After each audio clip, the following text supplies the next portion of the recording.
Bonjour Wassima. Bonjour Eric et bienvenue à notre espace des mots amis, une invitation à redécouvrir l'essence des mots. Le plaisir de partager dans l'instant nos inspirations, nos sagesses. Mot du jour, blessure d'âme. Ben non, ça n'existe pas, donc tu peux pas dire blessure d'âme.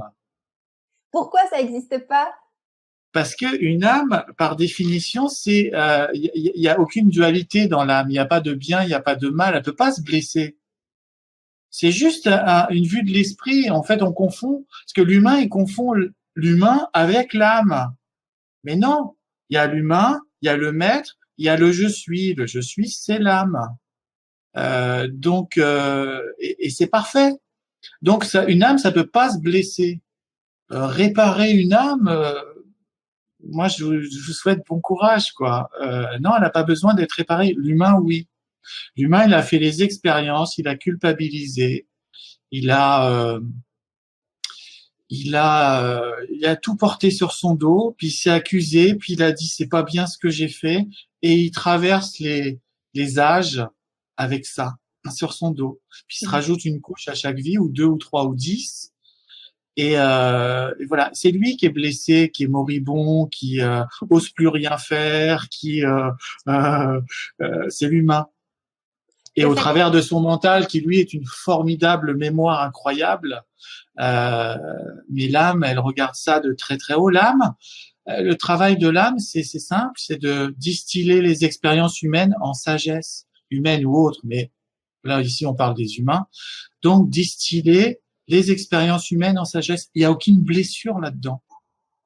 Il y a juste le fruit d'une expérience et une sagesse derrière, où des fois on dit un cadeau, ou voilà. L'âme, elle, il n'y a que des cadeaux au niveau de l'âme, il n'y a rien d'autre. Donc la blessure de rejet, tu sais, les blessures qu'on connaît, la blessure d'abandon et tout ça, comment tu les considères? Ça, c'est les blessures de l'humain, du mental, du programme avec lequel on arrive sur la Terre. Donc ça existe, bien sûr, c'est concret, mais c'est pas du domaine de l'âme, c'est du domaine de l'humain et de son mental et de son programme d'incarnation avec lequel il vient sur la Terre. Je suis tout à fait d'accord avec toi. Ben voilà. Je suis tout à fait d'accord avec toi. Moi, je vois les blessures d'âme comme plus, tu sais, on dit blessure d'âme, même en chamanisme, on emploie ce mot-là.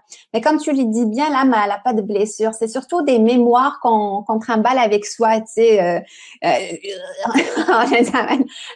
sais, on les trimballe avec soi parce que ces mémoires-là sont fruits de concepts, sont fruits de perception. Et donc, ce qui est à guérir, c'est la perception d'une expérience. C'est notre vision d'une expérience. Et toutes les émotions qu'on a vécues à cause de cette perception-là. Et donc, c'est pour ça que des fois, le travail sur la perception, oui, c'est intéressant. Mais moi, ce que je privilégie, et je pense que nous, on travaille sur ça, c'est sur se relier à son âme, se relier à la source. C'est ça qui guérit, en fait. C'est ça qui guérit toutes les perceptions, tous les concepts qu'on a. Parce que si on travaille sur tu sais, il y a certaines thérapies, on se concentre sur la perception, sur comment la changer. Oui, c'est intéressant, mais il faut aller plus loin. Il faut aller une étape plus loin, rétablir.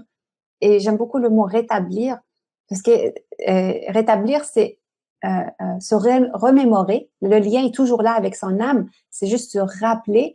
Donc, rétablir ce lien, se rappeler qu'il est là, tu sais, avec son âme, et essayer de l'incarner, essayer de comprendre le sens des expériences. Hey, c'est intéressant comme mot aujourd'hui. Oui.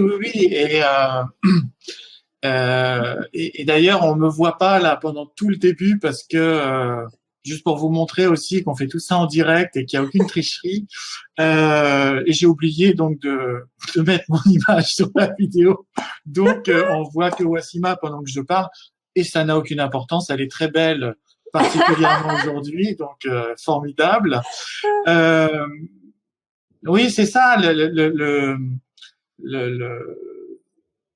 L'âme n'a pas besoin d'être guérie. Par contre, l'humain, doit quitter la dualité, la séparation, le bien, le mal et tous ces jugements qu'il traîne avec lui. Et c'est ça qui a créé des blessures et des blessures certaines fois très très profondes et très très graves. Et voilà, là où je voulais en venir aussi, c'est que le lien avec l'âme, évidemment, il est très très important parce que l'humain, il n'a pas la force de se pardonner, mais son âme, oui. Et ce pardon que des fois on cherche, on court après, il est là, tout est là, toujours, y compris le pardon. Faut juste savoir le recevoir, pas de soi-même, de son âme.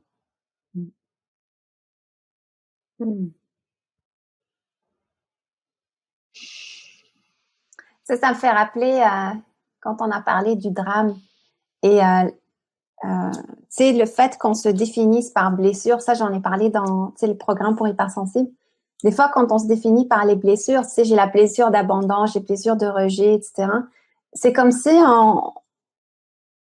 on accepte cette vision-là et on l'intègre dans sa vie et elle prend plus de place que nécessaire.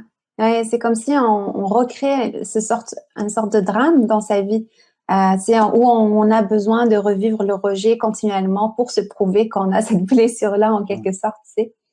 Fait que on n'a pas à se définir par les blessures.